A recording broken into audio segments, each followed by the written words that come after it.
Welcome to New Hope.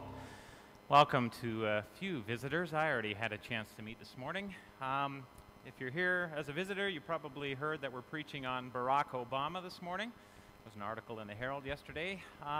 Why in the world would we do that? Not as a campaign thing, so we will not be soliciting your vote here.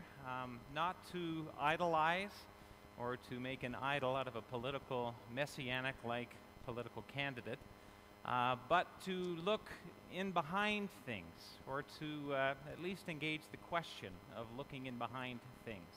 Something is happening in the world right now with the greatest nation in the world, and arguably one of the most passionate and powerful potential leaders, in a way that hasn't been seen for decades. What's going on? And believing that this is God's world, what's going on? And what are you doing? And what are you showing us through the lens of the Barack Obama story? So just like when we read this book, it's not about the book, it's not about Abraham, it's not about Moses, it's not about those characters in history. You look through the page of this book to see and know God. And so we do the same with Mr. Obama and the book today.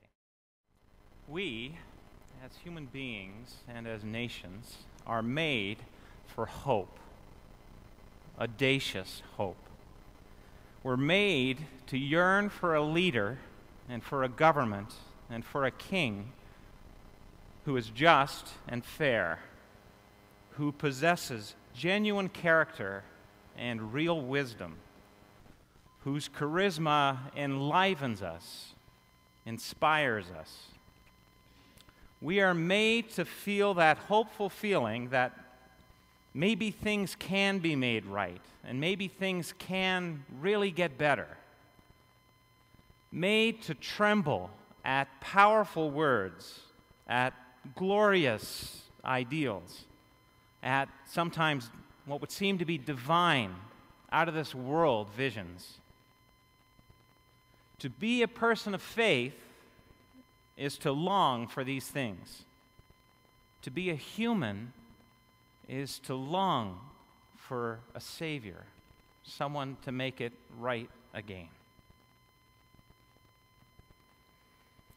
Going through a long line of prophets, the writer of the Hebrews writes, God has been addressing our ancestors in different ways for centuries. Recently, he spoke to us directly through his Son. By his Son, God created the world in the beginning, and it will all belong to the Son in the end. This Son perfectly mirrors God and is stamped with God's nature. He holds everything together by what he says. Powerful words.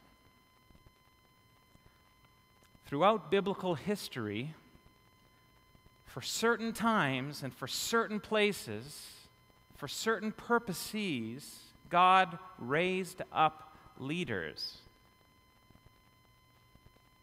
But I have raised you up, Moses, God says, for this very purpose, that I might show you my power and that my name might be proclaimed in all the earth.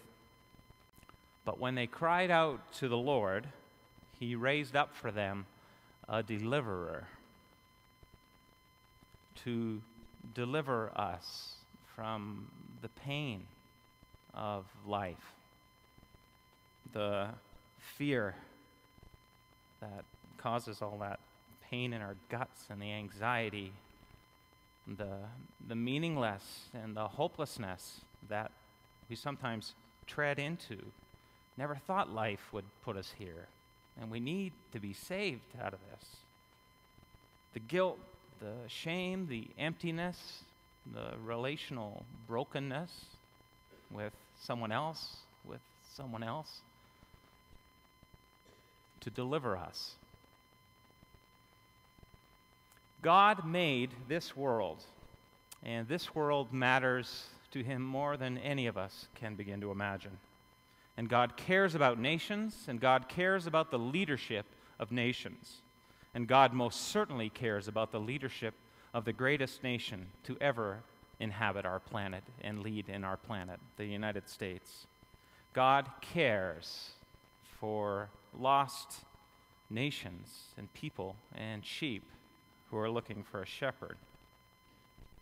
And government matters to God, and elections matter to God. And being a good citizen, running or voting or participating in a process, provincially, nationally, or even internationally, matters to God.